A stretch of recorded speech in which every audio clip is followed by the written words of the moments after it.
Hello students, welcome back. Lecture number 7। देखो, अब यहां से आगे पढ़ने के लिए हमें एक छोटा सा टॉपिक पढ़ना है, कंटिन्यूअस चार्ज डिस्ट्रीब्यूशन का। कंटिन्यूअस चार्ज डिस्ट्रीब्यूशन क्यों पढ़ना है? देखो, practically we deal with the charges which are very large in magnitude.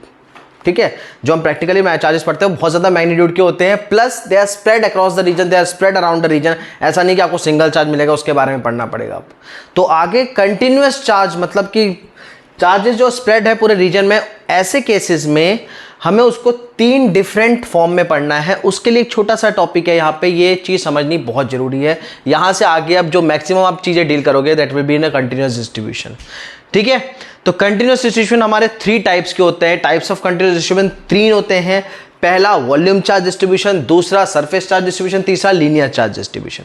मैंने उसका एक छोटा सा फॉर्म बना के यहाँ पे आपके लिए बना के रखा है। देखिए, वॉल्यूम चार्ज डिस्ट्रीब्यूशन, मान लो कोई एक यहाँ पे रीजन है, वो उसका वॉल्यूम है V। ठीक है, हम क्या करेंगे, स्मॉल चार्ज निकालेंगे और उसको इंटीग्रेट कर देंगे। इससे हम इलेक्ट्रिक फोर्स भी निकाल सकते हैं और इलेक्ट्रिक फील्ड भी निकाल सकते हैं।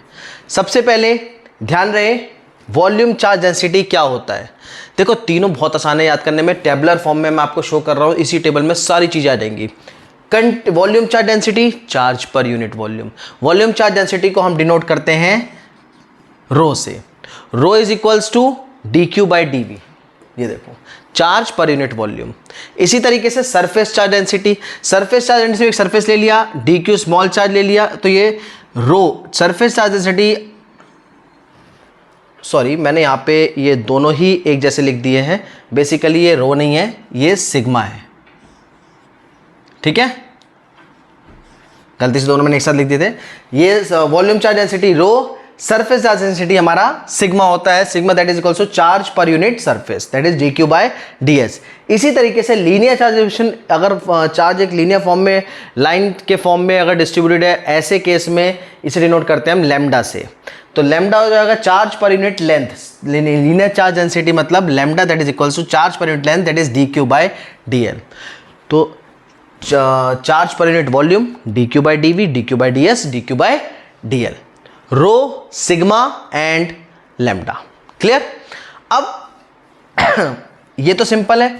यहां से dq स्मॉल चार्ज निकाल लो तीनों केसेस में। देखो, dq is equals to rho dv, dq rho dv इधर मल्टीप्लाई कर दो, rho dv। dq is equals to sigma ds, ये देखो, और dq is equals to lambda dl। तीनों के केस में हमने स्मॉल चार्ज निकाल दिया।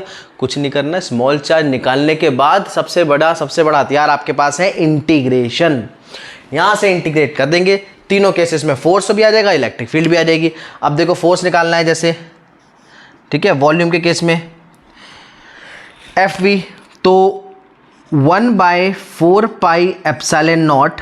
ठीक है, अब देखो Q1 Q2 होता है। Q1 यहाँ पे आपका Q हो गया, Q2 आपका dq हो गया। ठीक है, स्मॉल चार्ज। तो ये हो जाएगा हमारा, सीधे से देख लो, Q/4 pi epsilon naught integration of, अब देखो dq बाय r स्क्वायर, ये डिस्टेंस इसके r ले लेते हैं, इसकी भी r ले लेते हैं, इस केस में भी r ले लेते हैं, dq by r square into r cap. ठीक है, वेक्टर फॉर्म में। अब यहां से dq की जगह ये रख दो, जो सर्कल में लिखा है, dq is equals to rho dv, यहां पुट कर दो। तो Q/4 pi epsilon naught integration of rho dv by r square into r cap. ये आपका फोर्स का फॉर्मूला निकल गया वॉल्यूम चार्ज डेंसिटी और ये वॉल्यूम चार्ज डिस्ट्रीब्यूशन के केस में। सरफेस चार्ज डिस्ट्रीब्यूशन केस में भी देखो, ये वाला फॉर्मूला सब जगह सेम रहेगा।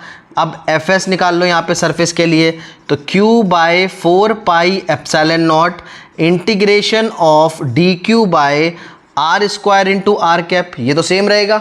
अब dq की जगह यहाँ पे हमने पहले निकाल लिया है सिग्मा ds, तो यहाँ पुट कर दो। तो Q/4 pi epsilon naught sigma ds by r square into r cap.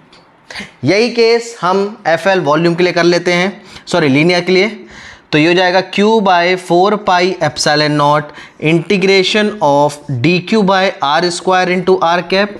इसे हम लिख लेंगे Q/4 pi epsilon naught integration of dq की जगह क्या आ जाएगा, लैम्डा dl, तो lambda dl by r square into r cap. तीनों केस में जब फोर्स निकालना हो, कोई सा भी केस आ जाए, आपको सिर्फ ये फॉर्मूले पुट करने हैं और कुछ नहीं, ठीक है। इलेक्ट्रिक फील्ड, अच्छा एक चीज़ बताओ मुझे कि जब फोर्स कूलम फोर्स निकाला था F is equals to 1/4πε0 Q1 Q2 by R square आया था, ठीक है। और जब इलेक्ट्रिक फील्ड निकाला था तो क्या आया था, E is equals to 1/4πε0 Q by R square, याद है।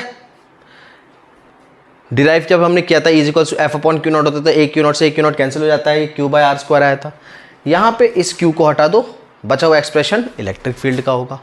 मोस्ट सिंपल पार्ट, ठीक है। बस आपको क्या करना है, ये जो आपने लाइन लिखी है इसमें ये वाला Q हटा दो, इलेक्ट्रिक फील्ड का फॉर्मूला बन जाएगा। तो इलेक्ट्रिक फील्ड EV कितना हो जाएगा, 1/4πε0 integration of rho dV by R square into R cap. देखो यही फॉर्मूला है, बस ये वाला Q नहीं है, ये वाला Q हटा दो, पूरा फॉर्मूला इलेक्ट्रिक फील्ड का बन गया, ये पार्ट, ठीक है।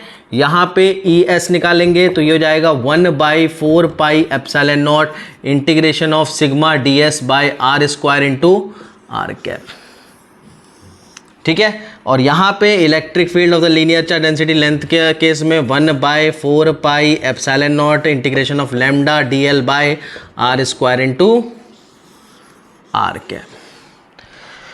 तो ये था कंटिन्यूअस चार्ज डिस्ट्रीब्यूशन के बारे में। फर्दर हम कुछ भी पढ़ेंगे, इस चीज को जरूर याद रखना इस पार्ट को जरूर याद रखना, रो dq by dv, sigma dq by ds और लैम्डा dq बाई dl, ये आएगा ही आएगा अभी आगे आने वाले टॉपिक्स में, जहां भी कंटिन्यूअस चार्ज डिस्ट्रीब्यूशन की बात करेंगे ये तीनों पार्ट्स आएंगे हमारे। अब हमारा next topic that is lecture number 8 और लेक्चर नंबर 9, बस दो छोटे टॉपिक्स बचे हुए हैं। लेक्चर नंबर 9 से हमारा गॉस लॉ शुरू हो जाएगा। लेक्चर नंबर 8 हमारा जो बचा है वो बचा है इलेक्ट्रिक फील्ड लाइंस के बारे में, ठीक है। तो नेक्स्ट लेक्चर में इलेक्ट्रिक फील्ड लाइंस, क्योंकि वो बहुत इंपॉर्टेंट है, वो कंपटीशन लेवल तक आपकी इलेक्ट्रिक फील्ड लाइंस के बारे में क्वेश्चन 1 मार्क्स में आते हैं। तो next topic electric field lines पढ़ेंगे। Thank you.